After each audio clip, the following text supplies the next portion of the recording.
जब हम ease of living, अच्छी इकोनॉमी, ग्रोथ रेट ठीक ठाक, मनमोहन सिंह से कम भी हो तो भी ठीक ठाक ग्रोथ रेट, बिलियनर्स के नंबर बढ़ रहा है लगातार, और जब हम हमारे प्रधानमंत्री बाहर जाते हैं तो सारे लोग भारत माता की जय के नारे लगा रहे होते हैं, तो फिर उस समय ये जो एलीट माइग्रेशन है उसको कैसे आप देखते हैं और कैसे जस्टिफाई करते हैं? देखिए, जस्टिफिकेशन तो यही जस्टिफिकेशन है। मतलब क्या वजह, जस्टिफिकेशन का मतलब वजह ये है कि जब यहाँ के लोग के पास पैसा है, बाहर जाने के लिए पैसा है, फॉरेन सिटीजनशिप खरीदने के लिए पैसा है, वो कहते हैं, प्रधानमंत्री जी कह रहे कि भारत 2047 मतलब विकसित भारत, विकसित भारत अभी 20 साल के बाद हम विकसित बनेंगे, हम डेवलप बनेंगे। मगर हमारे देश में कई लोग हैं जो आज डेवलप्ड इकोनॉमी रहना चाहते हैं, वो आज डेवलप्ड स्टेटस मांग रहे हैं, तो उनके लिए जब सिटीजनशिप खरीदने की ये क्या कहते हैं अपॉर्चुनिटी है, तो जा रहे हैं, खरीद के जा रहे हैं, या अपने ह्यूमन कैपिटल को एक्सपोर्ट करके जा रहे हैं, जो ब्रेन ड्रेन कहते हैं। तो जब दुनिया में अपॉर्चुनिटी है तो लोग 5 साल क्यों इंतजार करेंगे, या 10 साल क्यों इंतजार करेंगे, या 20 साल क्यों इंतजार करेंगे? आज ही मांगते हैं डेवलप, विकसित स्टेटस, तो जा रहे हैं। और दुनिया भारतीय क्या कहते हैं एजुकेटेड लोग या अमीर लोगों को वीसा दे रही है, अपॉर्चुनिटी दे रही है, तो लोग जा रहे हैं। नहीं लेकिन सर ये भी, हाँ सॉरी जी नहीं तो आप भारत माता की नारे के बारे में बोल रहे थे, ये तो बिल्कुल मैं कहता हूँ ये फ्रॉडुलेंट नेशनलिज्म है। ये आप लंदन में बैठ के भारत माता की जय कह रहे हैं, आप अमेरिका में बैठ के भारत माता की जय कह रहे हैं। मैं कहता हूँ अरे भारत माता को वापस क्यों नहीं आते हो, वहां बैठ के क्यों कह रहे हो भारत माता की जय? अगर भारत माता के साथ इतना आपको प्यार है और गर्व है, मोहब्बत है, गर्व है, तो वहां पर यहाँ आइए ना। भारत को तेजी से मतलब हमें 22 साल क्यों वेट करना चाहिए, इंतजार करना चाहिए विकसित भारत बनने के लिए? क्या 10 साल में विकसित नहीं बन सकते? अगर ये लोग बाहर जो है 25 मिलियन मतलब 25 मिलियन इंडियंस, 25 मिलियन हाँ 25, अगर वापस आएंगे और देश को बनाएंगे तो और जल्दी से जल्दी हम विकसित बन सकते। तो ये जो नारे लगाते हैं विदेश में, और हमारे प्राइम मिनिस्टर जब मोदी जी जाते हैं और बहुत खुश हो जाते हैं, सबको तारीफ करते हैं, ये सब दिखावा है। ये मेरे ख्याल में बिल्कुल दिखावा है। सर ये सवाल बहुत महत्वपूर्ण है, इस पर करूंगा, लेकिन जो आपने कहा कि भाई वो लोग वापस नहीं आते, ये बहुत वाजिब सवाल है और वहां भारत माता की जय कर रहे हैं, लेकिन अभी उनको तो रोकिए प्रभु जो यहाँ से जा रहे हैं, जो हो गया, जो चले गए हैं, और वो तो वेल ट्रेन नहीं था मोटे तौर पे, वो अब वहां पर वेल्दी हुए हैं सब अपनी मेहनत करके। यहाँ से जो वेल ट्रेन हो रहा उसको आप हिंदुस्तान से मोहब्बत समझते हैं, उनको तो रोक सकते हैं, उससे तो जल्दी विकसित होगा ना देश, क्योंकि ये लोग ज्यादा अमीर हैं, ह्यूमन कैपिटल उनके पास है, वेल्थ बहुत है, तो वो तो हमारे देश को ज्यादा जल्दी डेवलप कर सकते हैं। उनको रोकने का कोई रास्ता नहीं हो सकता? या वो भी वहां जाकर फिर यूएस में संजय बारू साहब जब जाएंगे वहां पर यूएस में, तो वो भारत माता की जय करेंगे संजय बारू साहब के साथ? नहीं, रोकना आजकल आसान नहीं है, इसलिए कि कई देश हमारे भारतीय लोगों को बुला रहे हैं, तो यहाँ से रोकना, हम तो डेमोक्रेसी है, फ्रीडम ऑफ मूवमेंट है, फ्रीडम ऑफ स्पीच है, तो रोकना बहुत मुश्किल है। मगर हाँ, एक तो कर सकते हैं, सरकार कह रही है कि ईज ऑफ बिजनेस कीजिए या ईज ऑफ लिविंग कीजिए। प्रधानमंत्री पिछले साल इंडिपेंडेंस डे स्पीच में अगस्त 15 को लाल किला से उन्होंने कहा कि हमने एक ease of business, ease of living mission, हाँ ईज ऑफ लिविंग, तो ईज ऑफ लिविंग कीजिए ना, ये कीजिए कि इस देश में रहना ठीक हो, आसान हो, और यहाँ कारीगर बिजनेस करना आसान हो। मेरे मित्र स्वामीनाथन अय्यर एक आर्टिकल लिखे हैं कि ये जो नए कंपनी सोलर के और स्टार्टअप्स आ रहे हैं, कितने क्लियरेंसेस लेना चाहिए, हजारों क्लियरेंसेस अभी भी, और इंस्पेक्टर राज अभी भी चल रहा है, रेगुलेटरी राज अभी भी चल रहा है। तो वित्त मंत्री निर्मला सीतारामन जी ने पार्लियामेंट में कहा, जब बजट स्पीच दिया था उन्होंने इस साल फरवरी में, कि सरकार एक कमेटी लगा रही है कि रेगुलेशंस कम करने के लिए, ये रेगुलेटरी राज को हटाने। अब भी कम नहीं हो रहा। अभी कम नहीं हो रहा है, कम कीजिए, बिजनेस करने को आसान कीजिए, तो लोग क्यों छोड़ के जाएंगे? यही इतना बड़ा देश है, इतना बड़ा मार्केट है, यहाँ इतने अपॉर्चुनिटीज है, यहीं रह के काम करेंगे, दूसरे देशों को क्यों जाएंगे? उसमें एक परेशानी सर ये और समझ में आई मुझे, आपने भी लिखा है इसका, कि जो लोग चले जाते हैं, एक tax haven, ease of living तो ठीक है, लेकिन जिनको बचना है हिंदुस्तान के कानूनों से, टैक्स चोरी से, या जो गड़बड़ घोटाले किए हैं, या जो भी काम किया, बैंक घोटाले हैं, तमाम तरह के घोटाले, अब वो ऐसे कंट्रीज के साथ अपनी सिटीजनशिप ले लेते हैं जिसमें पैसा भी ज्यादा नहीं लग रहा, और आप वहां से उनको ला भी नहीं सकते वापस। बिल्कुल, तो इस पर भी तो कोई सरकार का कोई एक रास्ता होना चाहिए ना। वो ट्राई कर रहे हैं, मगर ये तो मुश्किल है। आई मीन सिर्फ हमारा सरकार नहीं, दुनिया में कई सरकार इसको ट्राई करते हैं, मगर ऐसा है, ये तो ग्लोबल लेवल पे एक एलिट कंसेंसस बन गया है कई सालों से, कि ग्लोबल एलिट्स है, ये जो मिलियनर्स बिलियनर्स अमेरिका में हो, आप फ्रांस में हो, या इंडिया में हो, या रशिया में हो, या चीन में हो, इतना पैसा बना लेते हैं कि उनके लिए तो कई देश हैं जो कहते हैं कि आप यहाँ जाइए, यहाँ से आपको एक्सट्राडेट करने नहीं देंगे हम। हाँ। तो ऐसे आइलैंड्स हैं। ग्लोबल एलीट तो ठीक है, तो क्या हम केवल इस बात पे खुश हों कि जो बारू साहब के मित्र हैं वो नोटबंदी कर देंगे तो बस उनके खिलाफ जो है बड़ा काम हो जाएगा, ब्लैक मनी मिल जाएगा, इसी बात पर खुश होते रहे हम? हाँ, बस यही है।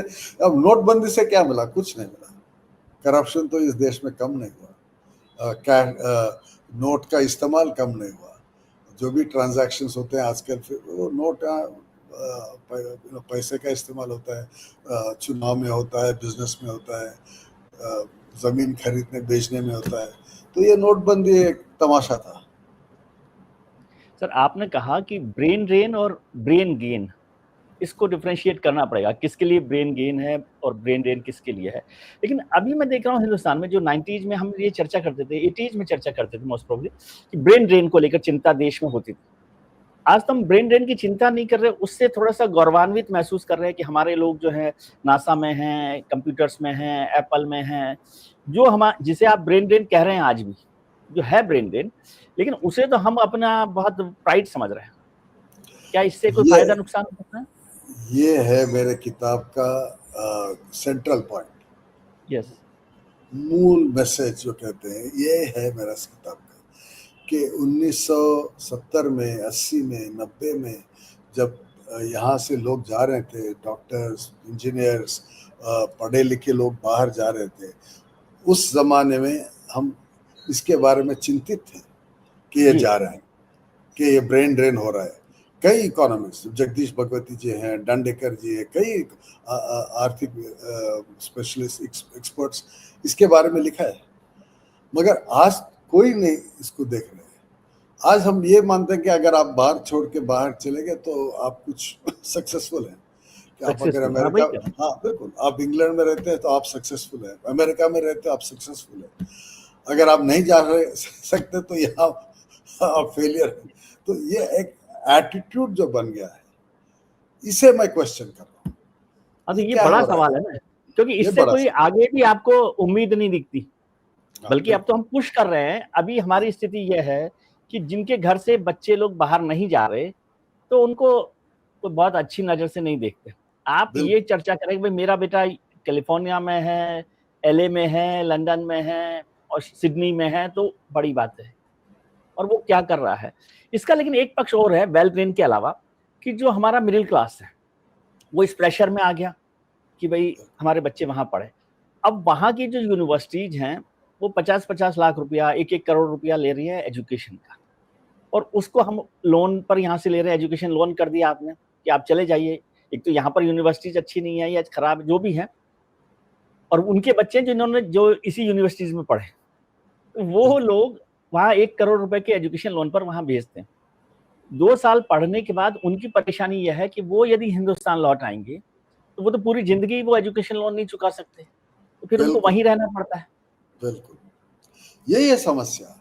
और इसको हम रिसर्च करना चाहिए, सोचना चाहिए कि इसमें बदलाव कैसा लाएं।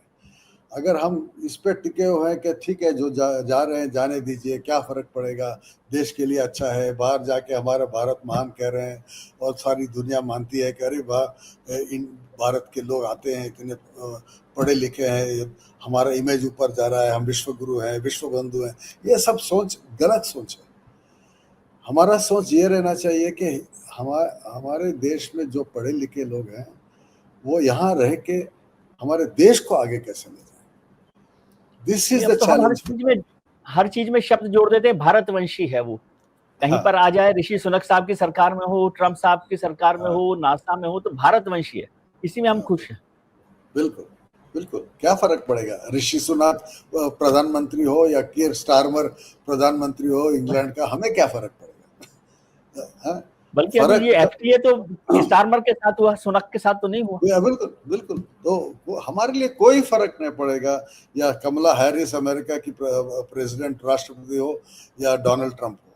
हमारे लिए जब फर्क इस पे पड़ेगा जब लोग यहाँ पढ़ के या बाहर भी जाके पढ़े। मुझे कोई इतराज नहीं है कि आप best universities in the world, after all Pandit ji Cambridge में पढ़े, गांधी जी लंदन गांधी में पढ़े, कितने लोग हमारे जो राष्ट्रीय लीडर्स हैं वो सब इंग्लैंड जाके पढ़ के वापस आके भारत को बनाए।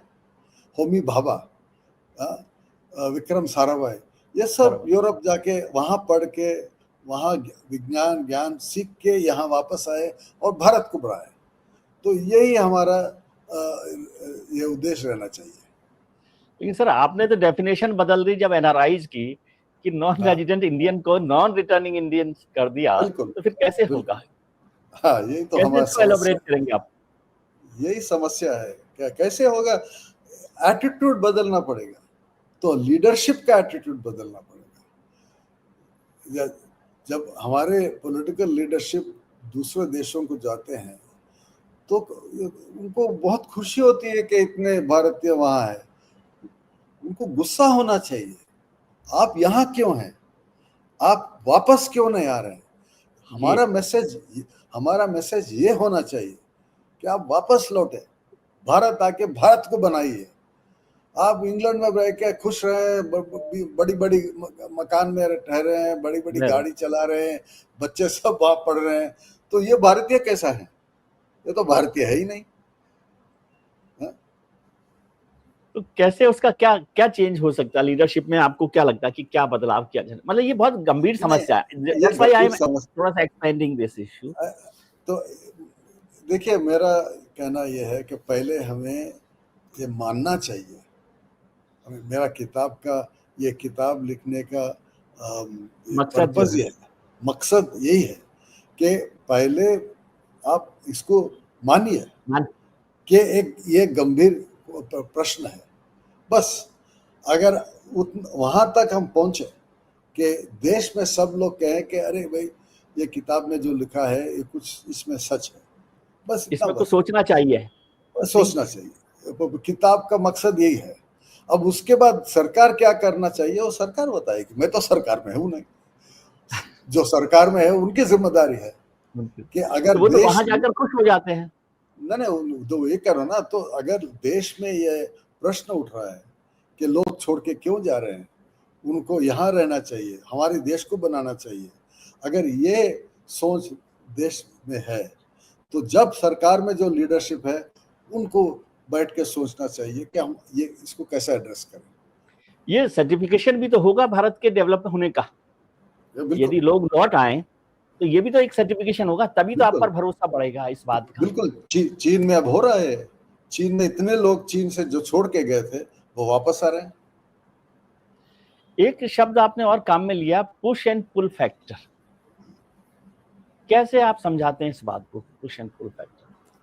नहीं, ऐसा है, जो लोग एक जगह से दूसरी जगह जाते हैं, एक देश से दूसरे देश, एक शहर से दूसरे शहर, एक राष्ट्र से दूसरे राष्ट्र जब जाते हैं, उसमें दोनों हो सकते हैं कि एक पुश फैक्टर होगा जिस वजह बिल्कुल, से बिल्कुल। आप छोड़ के जा रहे हैं कि जहाँ आप हैं उसको छोड़ के जा रहे हैं, आपकी गरीबी की वजह या आमदनी कम हो इस वजह या क्लाइमेट चेंज की वजह, जो भी रीज़न है, लोग छोड़ के जा रहे हैं, इसको हम पुश फैक्टर कहते हैं।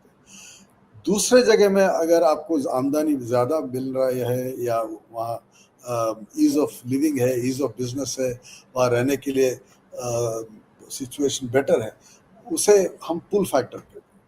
तो दोनों ऑपरेट कर रहे हैं हम हमारे सिचुएशन भारत में कि यहाँ से एक पुश फैक्टर भी है, ईज़ ऑफ बिजनेस कम है, ईज़ ऑफ लिविंग कम है, तो पुश फैक्टर वो है। मगर पुल फैक्टर ये है कि दुनिया में कई देश भारतीय को वीसा दे रहे हैं, सिटीजनशिप दे रहे हैं, बेच रहे हैं, हमारे लोग को बुला रहे हैं और हम जा रहे हैं। तो इसको वैसे इंटरनल लेवल पर भी देखें छोटे कि देश में भी होता है कि जैसे बिहार है, उत्तर प्रदेश है, वहां से जो माइग्रेशन हो रहा है उससे भी वो स्टेट डेवलप नहीं होती। दूसरे ये भी पुल एंड पुश फैक्टर के तौर पर ही देख सकते हैं हम उसको भी, क्योंकि वो स्टेट जो गवर्नमेंट्स हैं वो उस पर काम नहीं कर रही हैं। बिल्कुल बिल्कुल। एक सवाल और सर कि आपने प्रधानमंत्री जी पे, मनमोहन सिंह जी पर किताब लिखी, नरसिम्हा राव पर किताब लिखी, और ये किताब भले ही नरेंद्र मोदी पर नहीं है लेकिन उस सरकार के पावर एलीट और ये दोनों उसको रिप्रेजेंट करती है, सीधे उन पर नहीं है। तो आप तीनों को कैसे कंपेयर करें, मतलब हिंदुस्तान के नजरिए में, कोई पर्सनैलिटी पर छोड़िए, पर्सनैलिटी पर तो बहुत बात होती है। हिंदुस्तान के नज़र से देखेंगे हम तो नरसिम्हा राव जी सबसे ज़्यादा उनका प्रभाव था। देश को उन्होंने एक नया मोड़ पे आगे बढ़ाया, जो हम कहते हैं नेहरूवीय नेरा। पंडित जी के नेतृत्व में 1947 से एक नया दौर पे भारत देश आगे बढ़ा। उसके बाद 1991 में प्रधानमंत्री नरसिम्हा राव जी हमारे देश को एक नया दौर दिखाया, और वहाँ से अगर आर्थिक परिस्थिति हमारी देखते हैं, सारे नंबर्स जब देखते हैं, आंकड़े सब देखेंगे आप, भारत देश को चाइना की तरह बेहतर होते जा रहा है और डेवलपमेंट वहाँ से शुरू होता है। तो मेरे ख्याल में अगर आप देखेंगे इन 70-80 साल में हमारे कई प्रधानमंत्री रह चुके हैं, मैं मानता हूँ कि 2 प्रधानमंत्री ऐसे थे जो देश को एक नई दिशा में, नई डायरेक्शन में, एक पॉजिटिव डायरेक्शन में ले गए, पंडित जी और Narasimha Rao ji. They were the 2 greatest prime ministers.